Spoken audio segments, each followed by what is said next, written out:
Question 29. A 12.5 electron volt electron beam is used to bombard gaseous hydrogen at room temperature. Up to which energy level the hydrogen atom would be excited?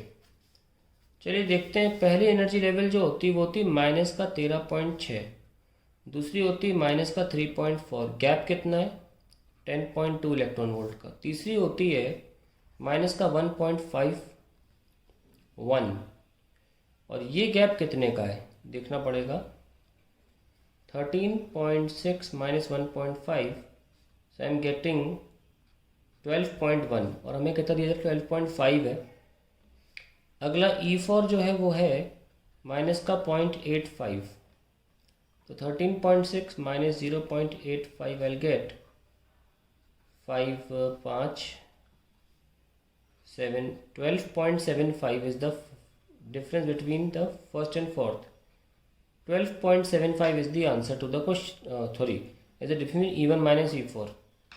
तो हमारे पास तो 12.5 ही है केवल, और 12.5 देंगे तो 4 पे जा नहीं सकता, और 12.5 देंगे तो E1 माइनस E3 12.5 नहीं आ रहा है, 12 ही आ रहा है। तो इसका मतलब ये है कि इलेक्ट्रॉन, क्योंकि एग्जैक्ट मैच करना चाहिए, सो electron will not jump to any energy state, will not jump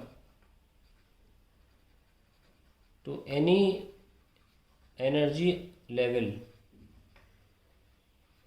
as E equals to 12.5 electron volt does not match with the difference between any energy levels, match with the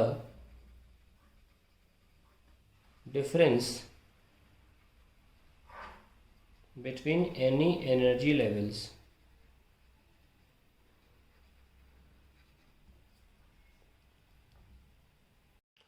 तो ये एक problem की बात सामने आ रही है हमारे सामने कि हमें जो एनर्जी दी गई है वो किसी गैप को मैच नहीं कर रही। मैंने जो आंसर लिखा है वो एक सही आंसर है, पर ध्यान सुनिए, बोर्ड एग्जाम में अगर ऐसा क्वेश्चन आता है और 12.5 दिया और 12.1 और 12.75 है, आप 12.1 वाला सेलेक्ट कर लीजिए आंसर। ये गलती है, वैसे एग्जैक्ट आंसर आना चाहिए।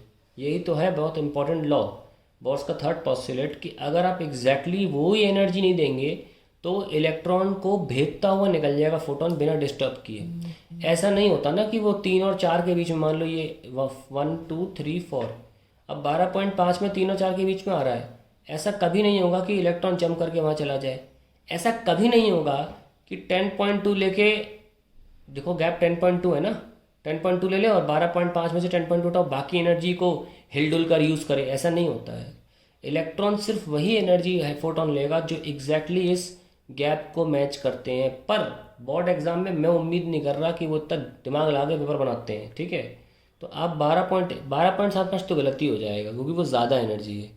12.1 आसपास का आंसर है, इसलिए आप जहाँ ध्यान रखिए, कहीं पर भी क्वेश्चन देखेंगे ना बोर्ड एग्जाम लेवल पर, ये 12.1 ही आंसर सही मिलेगा आपको, यानी कि इलेक्ट्रॉन विल जंप। तो ये मैंने एक सही आंसर लिखा है, पर एग्जाम पर्पस के लिए आंसर आएगा the electron will jump to third energy level. ध्यान रखना, नहीं तो मुझसे कहोगे गलत गलत कर दिया सर, आपकी वजह से गलत हो गया। गलत नहीं हो गया, बोर्ड में इसके नंबर मिलेंगे, इसके नहीं मिलेंगे, प्रॉब्लम ये है, ठीक है। आगे बढ़ते हैं। Now calculate the wavelength of the first member of Lyman and first member of Balmer. चलिए बल्मा जी का भी निकालना है और लेमन जी का भी निकालना है। फर्स्ट मेंबर मतलब जस्ट बाजू से कूद रहा है इलेक्ट्रॉन, वापस आ रहा है, तो 1 by wavelength is Rydberg. 1 by Lyman में तो कहाँ कूदते हो, लाइमन में 1 पे कूदते हो वापस लौटते हो, और कहाँ से जस्ट फर्स्ट मेंबर तो 2 स्क्वायर, तो कितना हो जाएगा 1 बाय रेडबर्ग, 1 माइनस 1/4 3/4, तो लेमडाइल क्या होगा 4/3 इंटू रेडबर्ग, सॉरी 1 रेडबर्ग। ये 1 रेडबर्ग मैंने पहले सॉल्व किया हुआ है, काम आता है कई बार वेवलेंथ निकालने में। That is 0.911 10⁻⁻⁷। ध्यान रखें इसका। तो कितना आ गया आपका, आप कैंसिल कर सकते हैं 0.3, अप्रॉक्सीमेटली निकालना अलाउड है। 1.2 10⁻⁷ या 1200 एंगस्ट्रॉम। आप देख सकते हैं कि 1200 एंगस्ट्रॉम अल्ट्रावायलेट के रीजन में आता भी है, तो बिल्कुल ठीक है।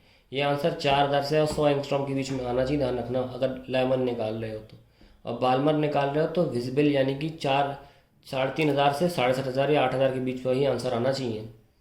अब हम बात करते हैं बाल्मर के फर्स्ट की, क्योंकि बाल्मर में विजिबल लाइट आता है जो कि 4000 से 8000 बीच में लाई करती है।